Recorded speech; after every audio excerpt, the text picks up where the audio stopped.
শুভ সকাল বন্ধুরা। আমি একটু বেলা করে উঠে দেখছি বোন আর মা আগে উঠে গিয়েছে। মা দেখছি ময়দা ছানছে আর বোন আলুগুলো কোচাচ্ছে। ছোলা আলুর তরকারি করবে সকালবেলা মুড়ি দিয়ে খাওয়ার জন্যে, আবার পরোটা আর ঘুগনি করবে হচ্ছে কে একটু বেলা হলে খাওয়ার জন্যে। এই দেখুন, এরা অনেক তাড়াতাড়ি উঠেছিল, অনেক সকাল সকাল, তাই হচ্ছে কে সকালবেলা একটু খাবার দিয়েছে, খাচ্ছে।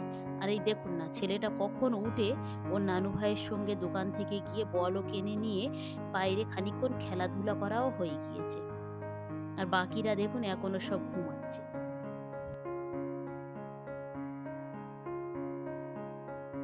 যাই হোক, একটু বাইরে বের হয়ে চারিদিকটা দেখি, কতদিন পরে আসলাম। এইটা হচ্ছে সেই পুকুরটা মায়ের।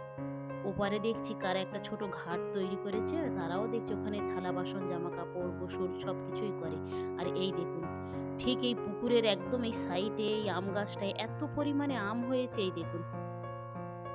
মা বলছিল যে আরো অনেক বেশি বোল আর হচ্ছে কি গুটি এসেছিল, সব পড়ে গিয়েছে। তাও অনেকটাই হয়ে আছে, এই দেখেন যেসব ডালগুলো হয়েছে সব থোকা থোকা। মানে এই আমের চারাটা কিন্তু বেশ ভালো, দেখুন এক একটা ডালে কিন্তু, মানে এক একটা যে আমের মুকুল থাকে সেই মুকুলের ডালে কিন্তু একটা করে নেই, থোকা থোকা। এই দেখুন কটা হাঁস। আর দেখছি মায়ের এই নতুন গাছটাতে ৪টে ডাব হয়ে আছে। মা বলছে তার ৪টে নাতির জন্য এই ডাবগুলো রেখেছে। আর অন্য গাছগুলোতে অনেকটা ডাব ধরেছিল, হঠাৎ করে একদিন নাকি কারা সব চুরি করে নিয়েছে। চলুন সেই গাছগুলোও দেখাচ্ছি। আর এখানে মার গাছে দেখছি কটা কলাও হয়েছে, কাঁচকলা। এই দেখুন এই সেই গাছগুলো। মা বলছিল যে প্রত্যেকটা গাছে ধরেছিল, কিন্তু হঠাৎ দেখলো একদিন কারা চুরি করে নিয়ে গেছে।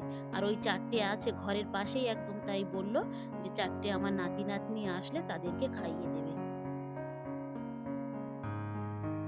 এখানে তো সেইভাবে সবজিপাতি হয় না আমাদের উত্তর চব্বিশ পরগনার মতো। তাও মা এখানে কয়েকটা কলা গাছ, পেঁপে গাছ লাগিয়ে রেখেছে, টুকটাক যেটুকু হয় মাঝে সাঝে পেড়ে পেড়ে খাওয়ার মতো সেইভাবে। আর এই দেখুন এই পেঁপের চারাটা খুব ভালো। আর মা এখানে ওল কেটে একটু লবণ মাখিয়ে রোদে দিয়েছিল। আর আমার ছেলেটা কখন যে এখানে এসে সব একটা একটা করে ছুঁড়ে পুকুরে ফেলতে ফেলতে সব শেষ করে দিয়েছে। বাকিরা তো সব ঘুমাচ্ছে, আপনারাই দেখেছেন। আর এইটা আগে থেকে উঠেই মার সমস্ত অকাজ করছে। আর এই হলো আমার মায়ের রান্নাঘর, যেখান থেকে সব সুস্বাদু রান্নাগুলো হয় আর আমরা খাই। আর এই দেখুন, কলে মুখ ধোবো বলে যাচ্ছিলাম, দেখছি বৃষ্টি হলে একটু কাদা হয়ে যায়, তো তাই মা দেখছি এখানে কি খুব সুন্দর করে কটা ইট বিছিয়ে দিয়েছে। ওই যে আমার মায়ের কল। আর এই কলা গাছটাই দেখুন, ওই যে একটা মোচা ধরে আছে। মায়ের প্রচুর পেয়ারা গাছ আছে এখানে চারিদিকে, কিন্তু এখন কিন্তু পেয়ারা গাছে কোনো পেয়ারা নেই, সব দেখছি নতুন করে পাতা গজাচ্ছে। এইবারে হবে, ফুল আসবে, ফল হবে। আর এই দেখেন, আমরা আসবো বলে মা কলার কাঁদিটা কেটে তুষের ভিতরে দিয়েছিল, যাতে তাড়াতাড়ি পেকে যায়, নাতি নাতনি মেজামাইরা সবাই এসে যাতে খেতে পারে। মায়ের মন তো। এই দেখেন, সকালবেলা মুড়ি আর ছোলা দিয়েছে, একটু বেলা হতে পরোটা আর ঘুগনি দিয়েছে মা খেতে। এই দেখুন ছেলেটার পায়ে দেখেন, মাঠে খেলা করছিল, ডেকে ডেকে এনে ওকে খেতে দেয়া হয়েছে, তাই তাড়াহুড়ো করে খাচ্ছে। আর বাইরে ওর খেলার সঙ্গীদেরকে সব দাঁড় করিয়ে রেখেছে, আবার মাঠে গিয়ে খেলা করবে। আর এখানে তিনজন খাচ্ছে আর আমার মেয়েটা এখনো পর্যন্ত ঘুমাচ্ছে।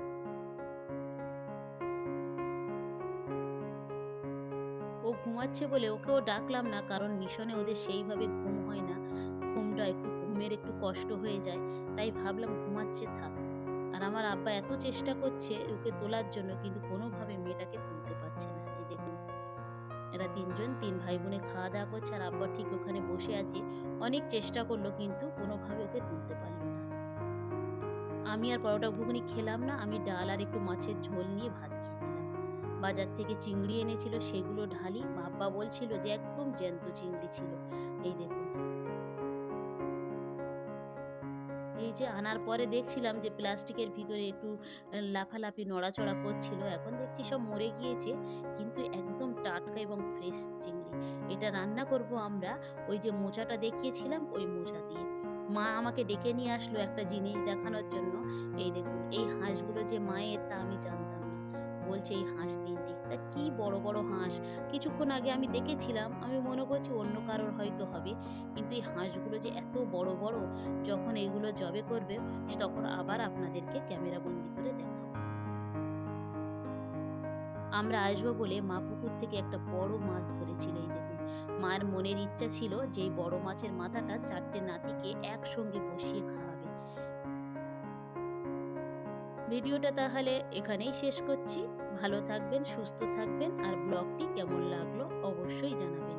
ভালো লাগলে একটা সাবস্ক্রাইব করে দেবেন। দেখা হবে পরবর্তী ব্লগে।